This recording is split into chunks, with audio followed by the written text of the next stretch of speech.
Hello students, welcome to my YouTube channel. आज की video में हम डिस्कस करने वाले हैं बीए फर्स्ट ईयर के फर्स्ट सेमेस्टर के न्यू बैच 2025-26 के एजुकेशन का न्यू सिलेबस ऑल यूनिवर्सिटी के लिए। माय डियर स्टूडेंट्स, अगर आप लोगों ने भी 2025-26 ईयर में अपना न्यू एडमिशन लिया है, बीए फर्स्ट ईयर के फर्स्ट सेमेस्टर में है और आप लोगों ने मेजर या माइनर सब्जेक्ट के रूप में एजुकेशन को चूज किया है, तो आज की वीडियो में हम डिस्कस करने वाले हैं कि इसका न्यू सिलेबस क्या है और क्या क्या चीजें आपको अपने फर्स्ट सेमेस्टर एजुकेशन के अंदर पढ़नी है और जहां से क्वेश्चन आने वाला है।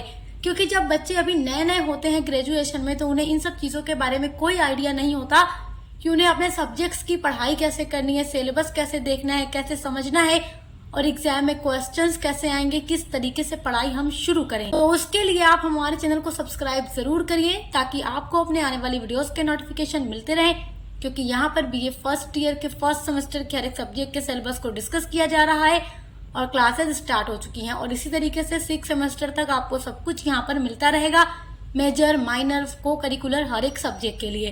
अगर आप लोगों ने एजुकेशन लिया है तो एजुकेशन में जो आपके पेपर का नाम है वो है कॉन्सेप्चुअल फ्रेमवर्क ऑफ एजुकेशन। यही आपको पढ़ना होगा। आपके हर एक सिलेबस में टोटल 8 यूनिट्स होंगी और हर यूनिट्स के अंदर कई सारे टॉपिक होंगे। तो चलिए देखते हैं यूनिट नंबर 1। यूनिट नंबर 1 है आपका शिक्षा के संप्रत्यय एवं उद्देश्य। शिक्षा के बारे में आपको जानना है, शिक्षा का संप्रत्यय जानना है और उसके उद्देश्यों को जानना है, जिसमें आपका पहला टॉपिक है प्राचीन भारतीय ज्ञान एवं परंपरा। प्राचीन भारतीय ज्ञान, देखो जो एजुकेशन है हमारे भारत में, जो प्राचीन समय में एजुकेशन थी, जैसे आश्रम वगैरह होता था, गुरु होते थे, शिष्य होता था और किस तरीके से शिक्षा दी जाती थी, क्या पूरी परंपराएं थी, उसके बारे में आप लोगों को पढ़ना है। उसके बाद जो दूसरा टॉपिक आपका है वो है जीवन की संकल्पना, गुरु और शिक्षा की संकल्पना।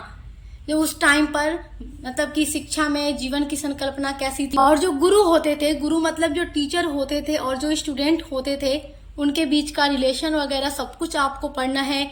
उसके बाद आपका अगला टॉपिक है शिक्षा का अर्थ और प्रकृति, यानी meaning of education and nature.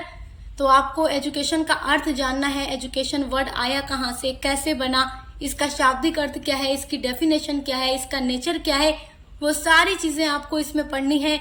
उसके बाद आपका नेक्स्ट टॉपिक है विद्या का ज्ञान। अगला टॉपिक है आपका शिक्षा के उद्देश्य, यानी पढ़ाई करने का क्या क्या उद्देश्य है, किन उद्देश्यों से पढ़ाई की जाती है। आप अभी पढ़ाई कर रहे हैं और आप बचपन से पढ़ते आ रहे हैं और आगे भी आपका कुछ पढ़ने का पूरा इरादा होगा, कुछ बनने का इरादा होगा, तो किस उद्देश्य से है, ये सारी चीजें आपको पढ़नी है। तो शिक्षा के उद्देश्य में कई सारे उद्देश्य होते हैं जो कि आपके सिलेबस में दिया भी गया है, वही आपको पढ़ना है। शिक्षा के उद्देश्य में पहला उद्देश्य दिया गया है व्यक्तिवादी, दूसरा दिया गया है सामाजिक, तीसरा है लोकतांत्रिक और चौथा है व्यावसायिक। कहने का मतलब यह है कि इंसान अपने आप को, अपनी पर्सनालिटी को डेवलप करने के लिए भी शिक्षा लेता है, पढ़ाई करता है। तो उसके व्यक्तिवादी क्या उद्देश्य है, अपने आप को डेवलप करना। उसके बाद है सामाजिक, यानी जो अपने सोसाइटी में रहना है, उसको जो समाज में रहकर अपने एजुकेशन के बारे में सीखना है। और शिक्षा के सामाजिक उद्देश्य क्या है, समाज में किस तरीके से लोगों के साथ रहना है, उन सब चीजों के बारे में, लोकतांत्रिक चीजों के बारे में। और व्यवसायिक, यानी पढ़कर अगर आप व्यवसाय करना चाहते हैं, बिजनेस करना चाहते हैं या जॉब करना चाहते हैं, उसके आप कुछ उद्देश्य होंगे। तो इन सब चीजों को भी आप जानेंगे जब आप क्लासेस करेंगे। तो जो आपकी 1 से लेकर 8 तक यूनिट्स हैं वो हम कंप्लीट करा चुके हैं। तो लिंक मैं डाल दूंगी इसी वीडियो के डिस्क्रिप्शन बॉक्स में प्लेलिस्ट की, ताकि आप लोग अपनी सारी यूनिट्स को देखकर अच्छे से पढ़ सकें, क्योंकि ये सारे टॉपिक्स हम पढ़ा चुके हैं। यूनिट नंबर 2 देखिए। यूनिट नंबर 2 में आपको पढ़ना है शिक्षा के कार्य, यानी फंक्शंस ऑफ एजुकेशन। पढ़ाई करने के क्या क्या कार्य हैं, एजुकेशन के क्या क्या कार्य हैं। तो पहला टॉपिक है सांस्कृतिक विरासत का हस्तांतरण, यानी कि जो सांस्कृतिक चीजें हैं, जो सोसाइटी है, जो उसमें रहने वाले लोगों का कल्चर है, उसमें जो भी चीजें हैं उसका आने वाली नस्लों में ट्रांसफर करना, उसके बारे में आपको पढ़ना है। तो शिक्षा के माध्यम से ही ये चीजें ट्रांसफर होती हैं। दूसरा टॉपिक है मानवीय मूल्यों पर पीढ़ी दर पीढ़ी हस्तांतरण। तो आने वाली पीढ़ियां भी वही चीजें सीखती हैं जो उसके पूर्वजों ने की हैं और उनसे ही सीख लेती हैं। तो ये सारी चीजें भी शिक्षा के माध्यम से ही पॉसिबल हैं। उसके बाद है राष्ट्रीय एकीकरण हेतु शिक्षा। तो ये भी शिक्षा का एक कार्य है कि वो राष्ट्रीय एकीकरण में अपना योगदान देता है, लोगों को एक सूत्र में बांधने का काम करता है, लोगों से ये कहता है कि एकता जरूरी है। पढ़ाई भी लोगों को ये चीजें सिखाती है। कैसे सिखाती है, क्योंकि सिलेबस में पाठ्यक्रम में ऐसे ऐसे चैप्टर्स को इंक्लूड किया जाता है जिससे स्टूडेंट को एक सीख मिले, एक लेसन मिले, एक मोरल मैसेज मिले। उसके बाद 4 टॉपिक है आपका अंतर्राष्ट्रीय अवबोध हेतु शिक्षा। तो ये सब कुछ आपको हमारे चैनल पर मिलेगा, सब कुछ आप अच्छे से पढ़ पाएंगे अगर आप सक्सेस मास्टर पॉइंट को सब्सक्राइब कर लेते हैं तो। यूनिट नंबर 3 आपका है शिक्षा के अभिकरण यानी एजेंसीज ऑफ एजुकेशन। अभिकरण का मतलब ये है कि शिक्षा किन किन जगहों से आपको मिलती है।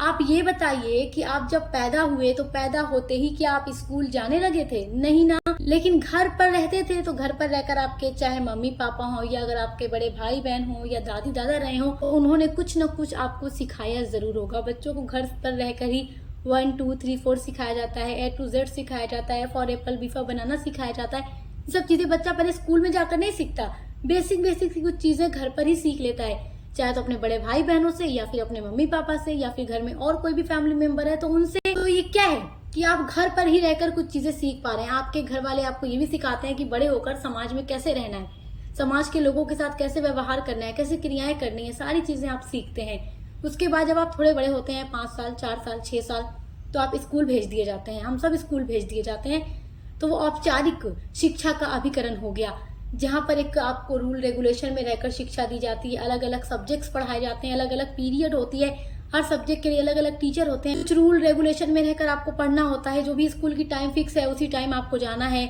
जिस टाइम छुट्टी होगी आपको घर आना है। और उसके अलावा आपके लिए यूनिफॉर्म वगैरह होती है। तो ये क्या है, यहाँ पर एक फॉर्मल वे में आपको शिक्षा दी जाती है। घर जो आपका है अनौपचारिक है, अनौपचारिक है आपका घर, आपके समाज, आपके दोस्त वगैरह से भी आप बहुत सारी चीजें सीखते हैं, तो वो भी शिक्षा का एक अनौपचारिक अभिकरण है, इनफॉर्मल है। उसके अलावा नौपचारिक, तो ये 3 अभिकरण है शिक्षा के। इन सब चीजों को भी मैं पढ़ा चुकी हूँ, आप चैनल पे देख सकते हैं। यूनिट नंबर 4 में आपको पढ़ना है भारतीय संविधान और शिक्षा। भारतीय संविधान में क्या क्या चीजें शिक्षा के बारे में है, उन सब चीजों का अध्ययन आपको यूनिट नंबर 4 के अंदर पढ़ना है। बहुत इंपॉर्टेंट टॉपिक है आपके एग्जाम के लिए। उसके बाद यूनिट नंबर 5 देखिए। यूनिट नंबर 5 आपका बहुत ही अच्छा यूनिट है, बहुत आसान भी है।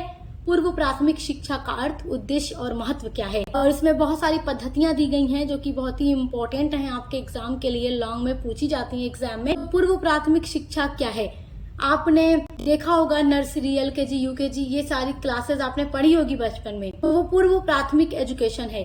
जो प्राथमिक एजुकेशन होती है क्लास 5th तक होती है, क्लास 1 से लेकर क्लास 5th तक की एजुकेशन प्राथमिक शिक्षा होती है। और नर्सरी, KG, UKG ये पूर्व प्राथमिक शिक्षा होती है, यानी प्री प्राइमरी एजुकेशन। तो बच्चों को पूर्व प्राथमिक शिक्षा देने का अर्थ क्या है, इसका क्या उद्देश्य है। बच्चों को यहाँ पर अभी स्कूल आने की हैबिट लगाई जाती है, थोड़ा खेलना कूदना कराया जाता है बच्चों के साथ, ताकि बच्चों का स्कूल आने में दिल लगे। डायरेक्ट बैठाकर आप 8 पीरियड पढ़ाने लगेंगे तो बच्चे बोर हो जाएंगे और स्कूल आना ही नहीं चाहेंगे। छोटे बच्चे तो वैसे भी बहुत रोते हैं अभी पहली बार स्कूल जाते हैं। तो इन सब चीजों का क्या उद्देश्य है, क्या महत्व है, वो आपको पढ़ना है। उसके बाद कुछ पद्धतियां दी गई हैं पूर्व प्राथमिक शिक्षा के बारे में जो आपको पढ़ना है, और बहुत ही इंपॉर्टेंट पद्धति है। पहली है डाल्टन पद्धति, मॉन्टेसरी पद्धति, और उसके बाद है किंडरगार्टन पद्धति। तो ये 3 पद्धतियां आपको पढ़नी है, इसके पूरे सिद्धांत आपको जानना है, जो कि चैनल पे हमारे वीडियो अपलोड है, आप देख सकते हैं। नेक्स्ट टॉपिक है नई शिक्षा नीति 2020 और पूर्व प्राथमिक शिक्षा। तो इसके बारे में आपको पढ़ना है यूनिट नंबर 5 के अंदर। यूनिट नंबर 6 देखिए। यूनिट नंबर 6 में आपको पढ़ना है प्राथमिक और माध्यमिक शिक्षा। प्राथमिक शिक्षा होती है आपकी जो क्लास 1 है उससे 5th तक की क्लासेस। प्राइमरी एजुकेशन जो है वो प्राथमिक शिक्षा है, तो उसका अर्थ, उद्देश्य और महत्व आपको पढ़ना है। उसके बाद माध्यमिक शिक्षा के बारे में पढ़ना है, जो आप जानते ही हैं, आगे चलकर आप देखेंगे ये सारी चीजें मैं आपको पढ़ा चुकी हूँ। भारत में प्राथमिक शिक्षा की वर्तमान स्थिति क्या है, माध्यमिक शिक्षा की वर्तमान स्थिति क्या है भारत में, उन सब चीजों के बारे में आपको यूनिट नंबर 6 के अंदर पढ़ना है। यूनिट नंबर 7 में आपको उच्च शिक्षा पढ़नी है। जब आप इंटर तक की क्लासेस कंप्लीट कर लेते हैं, इंटर मतलब आप जब 11th 12th पास कर लेते हैं तो आपका इंटर कंप्लीट हो जाता है। उसके बाद आप कॉलेज में एडमिशन लेते हैं, ग्रेजुएशन करते हैं, मास्टर करते हैं, PhD करते हैं, या आगे किसी भी फील्ड में आपको जाना है, किसी कंपटीशन एग्जाम की तैयारी करना है तो आप वो देते हैं, फिर उसमें आप अपनी पढ़ाई करते हैं। वो सारी चीजें, वो सब आपकी उच्च शिक्षा हो गई, हायर एजुकेशन हो गई। तो अर्थ क्या है उच्च शिक्षा का, उद्देश्य क्या है, महत्व क्या है, ये सारी चीजें आपको पढ़नी है। और भारत में उच्च शिक्षा की वर्तमान में क्या स्थिति है, प्रेजेंट टाइम में हायर एजुकेशन की भारत में क्या कंडीशन है, क्या स्थिति है, उसके बारे में यूनिट नंबर 7 के अंदर पढ़ना है। अब देखते हैं आपका यूनिट नंबर 8 जो कि आपके सिलेबस का लास्ट यूनिट है। इसमें आपको पढ़ना है भारत में शिक्षा प्रणाली के विभिन्न मार्गदर्शक या नियामक निकाय, जिसमें आपका फर्स्ट टॉपिक है मानव संसाधन विकास मंत्रालय, शिक्षा मंत्रालय, यूनेस्को के बारे में पढ़ना है। दूसरा टॉपिक आपको पढ़ना है एनसीईआरटी, जिसको हिंदी में कहते हैं राष्ट्रीय शैक्षिक अनुसंधान प्रशिक्षण परिषद। तो आपने सुना होगा एनसीईआरटी की सीरीज, एनसीईआरटी की बुक, या फिर हमारा जो सिलेबस है वो एनसीईआरटी पर बेस्ड है। ये सारी चीजें आपने सुनी होगी, पढ़ी भी होगी एनसीईआरटी की बुक और सीरीज। तो वो क्या है, उन सब चीजों के बारे में आपको पढ़ना है। उसके बाद अगला टॉपिक है एससीईआरटी, जिसका फुल फॉर्म है state council of education research and training. तो इन सब चीजों के बारे में आपको पूरा डिटेल में पढ़ना है।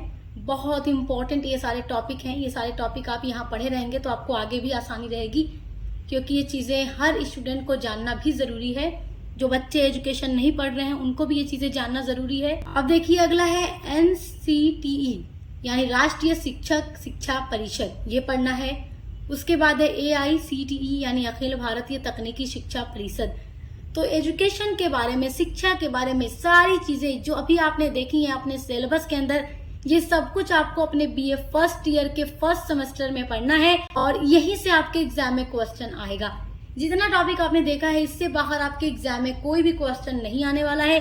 तो ये सारे टॉपिक जो है हम पढ़ा चुके हैं और एग्जाम 2026 में किस तरीके से क्वेश्चन आएगा, क्या आपका मॉडल पेपर होगा, उन सब पर भी मैं वीडियोस अपलोड कर दूंगी।